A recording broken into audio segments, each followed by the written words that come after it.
विधानसभा चुनाव के पहले पश्चिम बंगाल की राजनीति में उठापटक चालू है। बिहार में 5 सीटें जीतने के बाद एआईएमआईएम के राष्ट्रीय अध्यक्ष और हैदराबाद सांसद असदुद्दीन ओवैसी ने कहा, हम बंगाल भी जाएंगे, हम उत्तर प्रदेश भी जाएंगे। उनके इस बयान के बाद चर्चा थी कि क्या बंगाल में जाके असदुद्दीन ओवैसी बीजेपी को फायदा पहुंचाएंगे, पर असदुद्दीन ओवैसी के पश्चिम बंगाल पहुंचने के पहले ही वहां पर बीजेपी को फायदा होता नजर आ रहा है। दरअसल टीएमसी के बड़े नेता शुभेंदु सरकार ने टीएमसी से नाता तोड़ लिया है। बताया जाता है कि पिछले कुछ समय पहले जब ममता बनर्जी ने सारे जिलों का प्रभार अपने हाथ पे ले लिया, तब शुभेंदु सरकार को यह बात नागवार गुजरी। शुभेंदु सरकार के प्रभाव वाले क्षेत्रों में बीजेपी भारी मतों से जीती थी।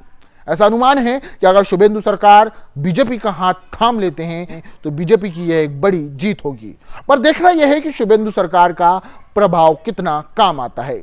एक तरफ पश्चिम बंगाल में जहां कांग्रेस और लेफ्ट गठबंधन होने की पूरी संभावना बताई जा रही है, वहीं दूसरी तरफ बीजेपी, वहीं तीसरी तरफ एआईएमआईएम।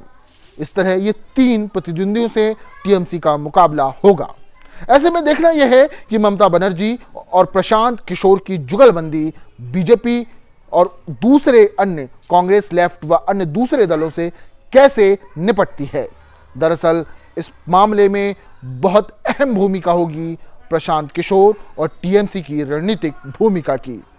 सवाल ये उठता है कि पश्चिम बंगाल में होने वाले ये चुनाव क्या एनआरसी के मुद्दे पर होंगे या फिर अन्य मुद्दों पर। जैसा कि कहा जाता है कि ममता बनर्जी अपनी सख्ती और अपनी तानाशाही रवैये के लिए जानी जाती रही हैं। मोदी सरकार के खिलाफ सख्त रवैया अपनाने वाली ममता बनर्जी को ऐसा माना जाता है कि वो बीजेपी की मुख्य अपोनेंट हैं, मुख्य विपक्ष हैं।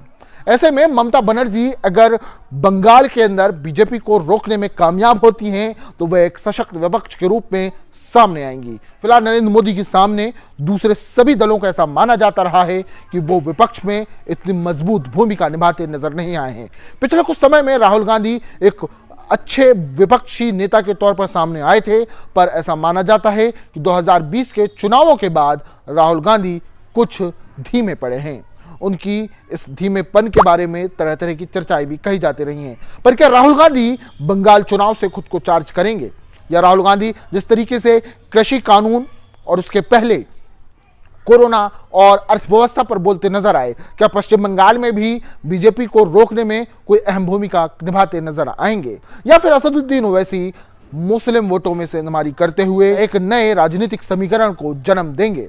फिलहाल यह चर्चा जोरों पर है। अब देखना यह है कि होता क्या है। आने वाले विधानसभा चुनावों में पश्चिम बंगाल में कौन अहम भूमिका निभाता है। आपको अगर हमारी आज की यह रिपोर्ट पसंद आई हो तो वीडियो को लाइक करें, शेयर करें और कमेंट बॉक्स में अपनी प्रतिक्रिया जरूर दें।